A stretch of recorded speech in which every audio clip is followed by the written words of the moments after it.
Welcome to Navigating Neurodiversity, the podcast where two moms, Natalie and Carly, share the real, raw, and often beautiful journey of raising neurodivergent kids alongside their neurotypical siblings. Here we trade perfection for connection, celebrate differences, and create a space filled with hope, inspiration, laughter, and a whole lot of heart. So grab your coffee, take a deep breath, and let's navigate this together.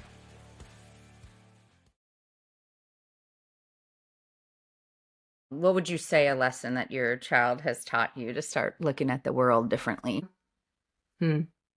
Honestly, and this is a little bit extreme, maybe to some people, and I don't know if we want to tear the Band-Aid off right now, but so Nat and I are similar, but we're different in our own little areas. I would have to say my experience, I've been to so many doctors, like all over the United States. My experience with Nolan has taught me that question everything. Question everything. You have professionals that are telling you one thing, but do your own research. That is one thing that I've learned from Nolan. You're very good at that. I get a little confused with option overload. I'll go online and I'll look at something and all of a sudden now I'm more confused than when I first started looking, because you could go down these rabbit holes, but how do you believe what you read? How do you know when everybody's got their ideas and opinions out there and try this and try that? That's where I get confused. And then I throw my hands up in the air and I say, I'm just going to do it another day. So you're very good at diving in and researching and actually trying these theories. Thank you. It's become a slight obsession because I feel like you have to just have that obsession in order to make it work. Otherwise, it will make you kind of crazy. I've had crazy moments. I'm not going to lie. But the thing that Nolan has taught me is one, more patience, obviously. And, being with him, the communication isn't all, now he's not conversational, to just kind of bring it up to par here. He's not diagnosed with autism, but he has autistic-like traits, if you will. He does do a little bit of stimming. He's not completely verbal, but he can tell me what he wants. He can say phrases. He will memorize books and be able to read them. But he is not conversational. But he's gotten so much better this year, I'm not going to lie. Oh, yeah, definitely. I mean, we were practicing that magnet thing, and he's doing it. He knows. Something, his brain, his hand, it just couldn't quite, but he knew and he wanted to do it. And that, I think, means so much. I'm talking about Nolan. I mean, he's in there, and that's what I think about Mason too. I kind of like to explain Mace like he's in his own world. Imagine your child 10 feet away from you and there's this thick fog in between you two.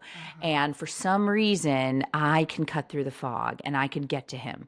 But the more strangers try to talk to him, peers, the less he knows you, the thicker the fog is. And if you just start talking to him and asking, oh, what's on your shirt and what's it, that's not going to work. You have to get in there, cut through the fog, get his attention, and Mason will answer you. He's there. He's just off kind of thinking of his favorite shows and scripting himself or singing songs. What I would say that he taught me is to live in the present. I just never met a happier kid in the world. And truthfully, I think we all need to be like this. We all need to be like him. We spent so many thousands of dollars and so many hours on therapy trying to make our kids fit into the general population. Exactly. It's time to welcome people into Mason's world and learn how to be more like him. Do you think he's going to be making fun of kids? Do you think he's rude? Do you think he's going to be jealous? He's not. He doesn't display any of those traits. He's happy. He has a quest for learning, and he loves. I get so many requests for butterfly kisses in a day. I think it's either my fake lashes or he just wants to be near us. And for example, we were at the doctor the other day. Now, 3 weeks of allergies, stuffiness. I mean, I know he's got a headache. Of course, I don't know, but you've become a CSI investigator. The intuition is strong with moms like us. You have to. But here we're at the doctor trying to make sure he doesn't have a sinus infection before we jump on a plane for vacation. And I know he's got a headache and he can't even breathe through his nose. And the doctor says, hey, Mace, how you doing? And he says, happy. So that just it really means a lot. And no judging, no comparing, no gossiping. I'm sorry, but sometimes other kids are rude. And you're not going to see that out of Mason. So I think we need to really take a lesson from him and just live in the present and learn to just be happy. I think that's a really good point. Yeah. Yeah. Absolutely. What do you wish someone had told you as you were going through this or in the early days? Is there anything that kind of sticks out that... I have something I know that stuck out to me that I never want to hear again. Oh, which tell I'm sure me. a lot of parents have heard, and Tell I'm really me. irritated by it. Do tell. So, and I don't mean to be negative Nancy here, but I really am tired. And I know I've talked to other moms about this, but like when you would go in to any doctor's appointment or therapy, and I would say like, well, what have you seen with other kids? Like where is he at in relation to like development and all this stuff? And then I would hear this wonderful phrase, which I just want to literally throw out the window. Well, I'm sorry, I don't have a crystal ball, but I know. And everybody says that. It's like, I'm not asking for your future predictions here. Just tell me what you've experienced, because I'm a first-time mom. This is my first child. I don't know what to expect. I'm asking you because please assist me in what you see. What kind of people do you see coming through your clinic? What kind of people do you see coming through your therapy? Do you kind of see like any sort of related traits or mannerisms To find the pattern and to figure it out, right? And to dive in and dissect it and maybe fix it. Yes. And to have a little bit of empathy, because I know therapists out there, like they do this for a living because they want to love on these kids and help them to be the best person that they can be. But I do want people to remember not to stereotype. I think a lot of people are, we fall victim to that. And let's say, for example, he wasn't paying attention in an assembly and they're like, oh, maybe he needs some headphones. Okay, no, he doesn't. Yeah. Guess what? I could vacuum right next to him and sounds don't bother him. If anything, it's my little guy who has the sensory issues. But, we can't fall into this, let's get him some headphones. Everybody's different. I mean, everybody has different personalities. It's just another personality and everybody's different. We can't go into it with the same crystal ball. Yeah, and we're not expecting any professionals to have a crystal ball. And I think if you're a professional listening to this podcast, please take that note. Please realize that we don't want to hear that anymore. It's because we know nobody has a crystal ball and every child is so incredibly detailed and diverse. One of the things I wanted to touch on is like how Natalie was talking about being in Mason's world and connecting with him. One of the things that's hard for us moms, I think, and maybe you agree, maybe you disagree, but we all know where our kids are at in terms of intellect to some extent. And like when you have somebody who doesn't know your kid and doesn't take time to go through the fog, one of the things that I've noticed is like, maybe it could be something as simple as, oh, what's that color on your shirt? And I'm just like, he's been asked like, what color is this? Yeah. What number is this? Superman for like on your shirt? Yeah, for like 7 years now. Yeah. And he knows all that stuff. But how is it best for people who don't understand neurodiverse children to interact? Like, because some people are on different wavelengths, right? Like they're just literally on a different wavelength. Yeah. I mean, that is my absolute goal, is to get out there and teach other parents and other peers. And we have play dates, and sometimes I don't know if it's okay if I say something or how to react, but I would love to know from some neurotypical parents, is it okay? Hey, your kid's playing with my kid. I would love to say, hey, just don't talk to him. But, Mason loves, he loves Play-Doh. He makes the coolest little animal creatures out of Play-Doh. So just grab some Play-Doh and sit next to him and start building. And then you can say, oh, look, I'm building a giraffe. You work in the verbal after. And that's very hard to teach because that's all we do is talk to one another. I mean, that's how you interact. That's how most people are used to interacting with people. But you almost have to tone it down a bit and not verbally interact and gain that trust. The more he gains trust and with you, then the more comfortable he feels. So I was thinking the other day, like, what exactly does even inclusivity mean? I mean, everybody is all about that, this these days. And it's just kind of like, what does that really mean? Because I've talked to moms that have talked about like certain vacations that are like, oh, this was supposed to be very good for inclusion. And it just turned out being a total nightmare. And it was not inclusive at all. And like they really didn't have things that kind of met my kids halfway. It's like the thing to say now with your camps or your sports. Oh, we're inclusive, or your church even. And then come to find out it's not as inclusive as us parents would like it to be. And so are we not understanding what inclusive means, like as neurodiverse parents? What is the definition? I think because even neurotypical parents are kind of like not understanding what to do to include our kids, like how to actually meet them halfway. I think a lot of people have good hearts and are very meaningful, but I do find that a lot of times when it's something's mentioned as inclusive, it actually just means like, okay, they can come, but we're still going to separate them and have them do their own thing. Or we're going to have low lights, low The sound. amenities. Right. But to me, inclusivity should be, hey, let's have a social play group with neurotypical and neurodivergent, and Mhm. let's teach both kids what each other likes. I totally get what you're saying. Oh, a good example of like this being difficult is the other day, I had a play date with a kiddo that was neurotypical, and then with my one of my kiddos that's neurotypical too. And it's like I really wanted to teach this other kiddo that's neurotypical. He had never met my son Nolan, and I really wanted Nolan to be a part of it because he's starting to notice what other kids are playing. Natalie and I had a play date the other day, and it was super great. It was awesome to have the kids play together. Nolan and Mace were just kind of like hanging out a little bit. And like the other kiddos are such high energy. So we've got Frankie, Henry, Arlo, and Sid, and they're doing their own thing. They're trying to play together. They're learning each other's boundaries and stuff like that. And it's so difficult because they're learning as well, but also learning how to engage with one another. So I'm thinking about how neurotypicals engaging with one another, learning through play with each other.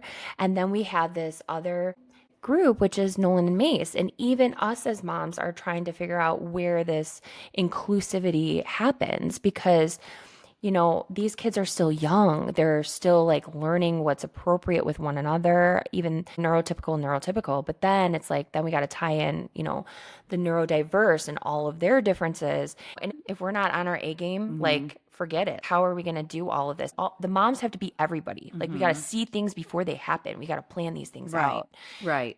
We said, I think the best strategy was let's get them all together and let's sit and play Duck Duck Goose, because a more structured game is easier for our kiddos to understand, whereas the other kids are just running around playing Nerf guns. So that free play, that open play, Nolan was sitting on the stairs trying to play the music.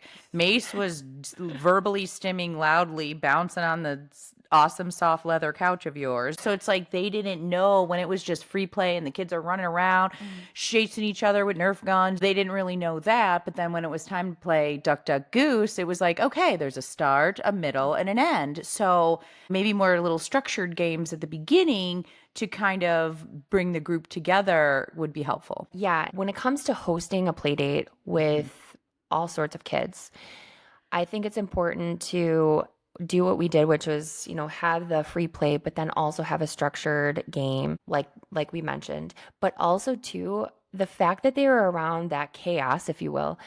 I'm not gonna lie, the next day Nolan was picking up a Nerf gun and trying to use it himself.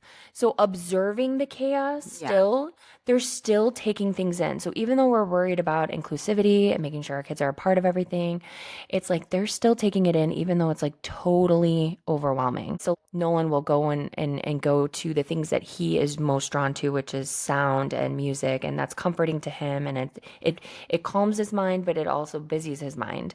And then Mace was doing a similar thing where his is visual, but he was also doing the Oh, yeah. auditory That's right. stuff, which is calming to Very. him. And it's almost like, but to me, to him, it's probably like humming. Like Yeah. I hum all the time. I'm like Mhm. the weirdo in the grocery store where I'm like coming up behind someone looking at the same chip bag and I'm like still humming to myself, and I don't really care. I don't really care what the other person thinks. Like, you're welcome. You can enjoy my song right now. But like I think it's a calming thing. We all kind of do it, but the inclusivity that we're talking about is like, man, like we've got a crazy bunch. We've got a mixture of a lot of different things going on when Natalie and my kids played together, right? But like going somewhere with someone else's child that's never even met somebody like Nolan or Mace, that's hard. Yeah, like I have some friends coming over this weekend and we haven't seen them in years. And now her 4 kids are grown and I find myself rehearsing already. It's actually not for another 3 days, but I'm like, okay, well, this is what I'm going to tell her. Should I kind of warn him like, hey, he kind of gets loud, especially around water because we're going to be in the pool. Am I overanalyzing? Should I be preparing? And then again, calling it out loud, me always wanting to say it, but in a way, it's kind of that I want to feel like I'm educating them. And then they could take that back to their school because they don't live around here. So then they could maybe help another kiddo and relate and see how maybe another kiddo in their class was acted like Mason, and now they know what to do. So when they come, I'm probably going to tell them, hey, when he gets excited, he gets a little loud. You could ask him questions. You could say, hey, come do this. So I'm still toying with it. But yeah, definitely that pre-game rehearsal. But I'm getting that a little confused with like, is it okay if I tell your kid about autism? Because maybe some people want to explain it in their own way. I think because we're the moms that have the kids with the struggles, that maybe it would be nice that we say something. I don't know. I mean, what do you think? You basically just like hit the nail on the head because I think we fall into this category where we assume that the moms and dads and caregivers are talking to their kids about our kids. You know, we Right. just assume that because we're Right. like, okay, all moms, and dads and whatever, they want to, teach their kids to be the best kid possible. But we assume they know information that they don't know. No. Are they driving? Are they driving to our house going, okay, now Mason has autism, or are they coming back from the house? I'm sure the kids have a million questions. Are they going, why was he doing that? And then what do the parents say? And we think they're equipped. But like, Mm-hmm. I think I came to this reality yesterday, like literally yesterday. And I called you and I was like telling him, like, oh my gosh, Mm-hmm. this is crazy. Like, I don't even know how to process this. I would assume that these parents talk to their kids about, hey, you're going to meet so and so, and they are a little bit different. And this is, nope. Guys, we are the people that need to do it. And it's okay for us to do it because let's be honest. I remember back when my kids were really little, and let's say, for example, they had just come over to someone's house and they were maybe doing something they weren't supposed to do. And then the parents lovingly, like they're like 3, they're like telling them not to do it, And you think about it, and you're like, oh, that's embarrassing for me. But then you're like, you know what though? It takes a village, right? So that phrase, I never understood what that meant. And then somebody said it to me and I was like, okay, I get it. Because we're all trying to like make the world a better place. We're all trying to raise our kids to be the best kid possible. We're looking to improve, basically humanity. If we think about it, we're all raising our children. We want them to be great people, good on the inside. And so taking a village means, okay, we can't just assume that the other parents are going to do the work because unfortunately, they've got their own work. We all have our dynamics within our families. Like, for example, we just recently went on an extended family vacation, which means lots of little cousins playing with cousins, right? So it's tons of little kids. We're at the lake and they're just kind of playing in the water. And one of the little cousins, Nolan, kept calling him by the wrong name over and over and over again. And he's known him forever. So then his cousin comes up to me and he's like, why is he calling me that so-and-so's name? And I was like, well, sometimes his mouth works a little bit differently than your mouth does. Sometimes his ears work a little differently than your ears do. So sometimes he gets a little confused and he knows who you are. And, you can laugh about it and look him in the eye and tell him, hey, I'm so-and-so. Like, that's not my name. You know my name. And just giving them the words to kind of work through it themselves too. And us as parents, I just feel like we need to step in. It was actually a really cool bonding experience for me as an aunt. I was like, yes, I get to talk to him and just really just tell him, hey, there's something different going on there. I know there's something different going on there. And it brought us closer. It brought me closer to my nephew. So and him closer to Nolan. So it is our job. It is our job to do it and not the other parent's job. I think it's totally important we do it. Well, and here we are worried about, should we say something? Can we say something? But then the reality is we are their voice, So it's like, why are we questioning if it's okay to say something? We need to say something. We have to be their voice sometimes. So, I think that's important to think about. I forget sometimes give him that the I words? can just talk to him. I mean, I know he's listening. Do you know what I mean? Like, I forget sometimes that I can just talk to him, that he is still listening, because I know he is, because, like you said, they'll repeat stuff, they're watching. And so sometimes I think we have to remind ourselves that just because they're not talking to us, it doesn't mean they're not listening. And so, yes, do I find that I'm talking to myself a lot? Yes, but I have to do it more, because we don't need to just sit in silence. Just because he's not talking to me, it means I could still talk to him and give him ideas and give him thoughts and what I think, right? Can I get sciencey You know what here I'm for a trying? second? Yes. Okay. So the other day I was looking at images of the neurons in a neurodiverse kid's brain and then the neurons in Mm. a neurotypical kid's brain. And if you look at them, it's very interesting. So a neuron will have multiple synapses. Okay, let's say you're looking at like a 5-year-old's neuron and both an ND and an atypical kiddos. Okay, so you got the two, they're both 5, but one has a ton more synapses. And the synapses are basically like the things that connect to other neurons, they make those connections. So you would think that a brain that has more synapses on a neuron or whatever would be the way to go. But actually, over time, your brain is supposed to be pruning these synapses. So when we see our kids get completely overwhelmed, it's because they're receiving so much information and all these synapses are firing. There's just like so much of them and they haven't been pruned down. So they are observing everything that we're seeing, because if you have this ability to receive all this information, just it's not getting culled down. I'm trying to prove the point that like our kids are always receiving what's going on around them. And like, Right. so like we have to be that one that's the filter. Maybe that's what Right. the fog is. It's like all of these things that are going on in your brain. So like the neurotypical kid's brain is going to have less synapses, because what it's done is basically there's something called glial cells. They come in and they sweep up all the extra synapses over time. And for whatever reason, which I have theories on why this is happening, but that could be another episode. But our kids have more synapses. And so they get overwhelmed by sensory overload and they get overwhelmed by all the information that's happening around them. But they're observing it. They're Okay. always watching. So these things that we think they're not observing or experiencing or processing properly, it may not be processed properly to the way like a neurotypical kid would be, but that doesn't mean it's never going to happen down the road. So what I'm trying to say is they were gathering all this information all the time, which is why they're overwhelmed at times. But it's there. So they're learning through us, even though we think that they're not. They're learning through all these other kiddos, whether we think that they're not. And like when they are on these neurotypical play dates, they're still observing, Right. even though we think they're not.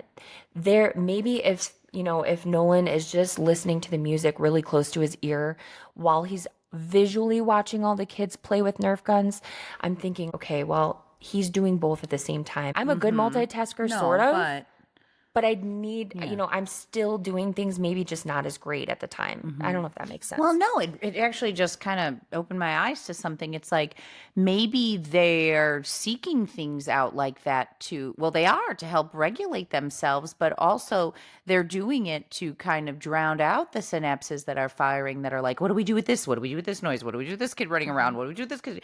So maybe they're like, okay, let's go to something comfortable. So let's go to our verbal stim. Let's go to that loudspeaker. Let's look at that hose up close and look at the water falling to the grass.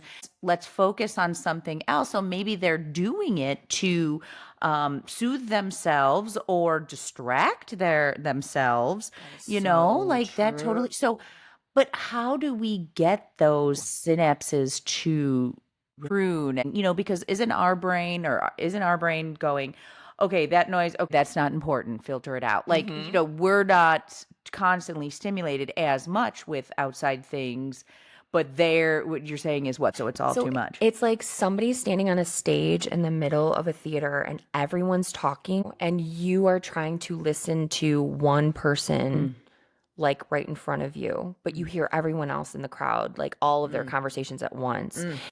So they're taking it all in and it's not siphoning out, whereas we would siphon out the majority of those people. Okay. But That makes sense. So how do we calm that? How do we? Yeah, absolutely. We wanna fix it. So if what I've read is true, which is, let's say, for example, your baby's born, they have, I don't know, I think it's like, oh my gosh, a billion neurons or something you're born with. And those get pared down. It's immensely like less. And what happens is you have the glial cells go around, especially at night, and they clean up all the debris while you sleep. So any excess synapses, any excess connections that you don't necessarily need, it basically cleans house and helps you create these more strategic patterns of neuronal connections in your brain. So let's say you're learning to play piano and you know all the keys and you know all the letters now, but in order to make an actual song, you got to remember which comes next, right? But then it comes natural, more and more natural every day and as you keep practicing. But like you have to literally clean out the old stuff, because if you're always constantly reading music like you did the first time, where you got to remember this, that, and the other, it gets wired together quicker. But a lot of times, for whatever reason, these glial cells can get mutated, which sounds really scary, but basically it's just like a lazy cell. And sometimes what can cause that is high amounts of inflammation.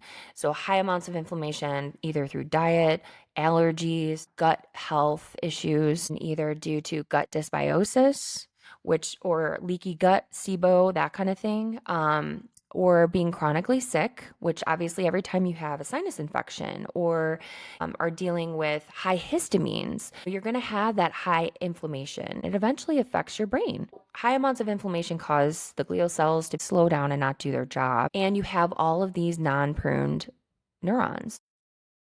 Omega-3 fatty acids keep inflammation low. They help the immune system. Best thing to do is giving them omega-3 fatty acids to help the glial cells do their job, which is pruning down your synapses. And if you can master taking care of it by giving the glial cells what they need, you can really help the pruning process and the paring down of these synapses to make it less overwhelming for them. It makes it a lot harder for our kids to process information because they're not as strong a neural connections going on, which there are, but it's just in a lot of different directions. You're taking everything in and not siphoning it as much. The moral of the story here is don't feel like you can't explain to kids that are neurotypical about our kids, because get on their level, give them eye contact and explain to them, because I'm sure the parents would love for the extra help and the extra feedback to their kids, because our kids are not the only ones. There's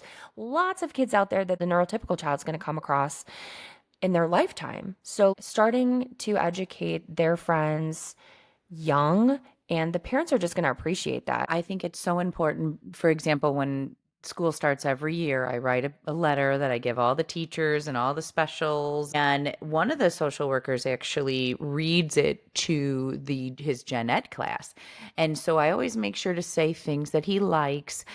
For example, he loves high fives and of course animals. And then he likes different colors of the rainbow, and so the movie Sing, and so I give examples of movies that he likes and songs, so that if there are ever breaks or anything exciting, that the other kids of course know all these movies that they can reference. And so throughout the year, then I'll see him walk into class, they'll be like, high five, Mace. They remember things that he likes because I was his voice and I gave that to them. And so we have to speak up for our kids. That is such a great idea. I'm going to do that this year. That's an awesome idea, to send a letter to school for the gen ed class. Like, how great. I would love to do that. Yep. It opens a door for him to make friends and connect with them on a level that he wants to connect with people. Neurotypical kids want to connect with our kids. They just don't know how. And you're totally giving them that voice. That's awesome. Thank you so much for joining us today on Navigating Neurodiversity. We hope you found a little hope, a little laughter, and a lot of connection. Don't forget to subscribe so you never miss an episode. And if you enjoyed today's conversation, please leave us a review. It helps parents like you find our community. Until next time, remember, you're doing better than you think, and you are never alone on this journey.